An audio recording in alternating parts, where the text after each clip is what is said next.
Big boss కంటెస్టెంట్ల ఎంపిక విషయంలో ఈసారి తగు జాగ్రత్తలు తీసుకుంటున్నారు నిర్వాహకులు. సెలబ్రిటీలతో పాటు సామాన్య జనాలకు కూడా ఈ రియాలిటీ షోలో పాల్గొనే సువర్ణావకాశం కల్పిస్తున్నారు. ఇందులో భాగంగానే బిగ్ బాస్ అగ్ని పరీక్ష అంటూ సరికొత్త కాంటెస్ట్ ప్రకటించారు. ఇందుకోసం సుమారు 20,000 మంది దరఖాస్తు చేసుకోగా దశల వారీగా వారిని ఫిల్టర్ చేసి చివరకు 45 మందిని ఎంపిక చేశారు. వీరికి అగ్ని పరీక్ష అనే కార్యక్రమంలో రకరకాల టాస్కులు పెట్టి అందులో కేవలం 5గురిని బిగ్ బాస్ 9వ సీజన్కి ఎంపిక చేయనున్నారు. అయితే ఇప్పుడు అందుతున్న సమాచారం ప్రకారం ఆ 5గురు కంటెస్టెంట్లు ఎవరో కూడా తెలిసిపోయింది. బిగ్ బాస్ సీజన్ 9కు ఎంపికైన కంటెస్టెంట్లలో మాస్క్ మ్యాన్ పేరు ప్రముఖంగా వినిపిస్తోంది. ఇతని పేరు హరీష్ అట.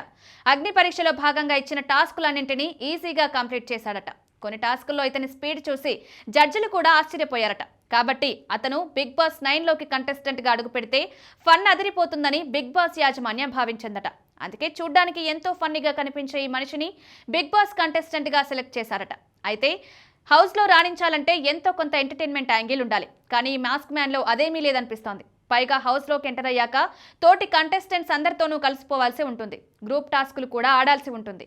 అయితే ఇతనిలో ఆ కల్విడితనం లేదు. పైగా ఇతను షో మొత్తం మాస్క్ పెట్టుకునే కనిపిస్తాడట. మరి దీన్ని బిగ్ బాస్ ఆడియన్స్ ఏ విధంగా రిసీవ్ చేసుకుంటారో చూడాలి. మాస్క్ మ్యాన్తో పాటు శ్వేతా శెట్టి, ప్రియా శెట్టి, దివ్యాంగుడు ప్రసన్న కుమార్, ఆర్మీ జవాన్ శ్రీధర్లు కూడా కంటెస్టెంట్లుగా ఎంపికైనట్టు తెలుస్తోంది. ఈ మేరకు సోషల్ మీడియాలో వీరి పేర్లు ప్రముఖంగా వినిపిస్తున్నాయి.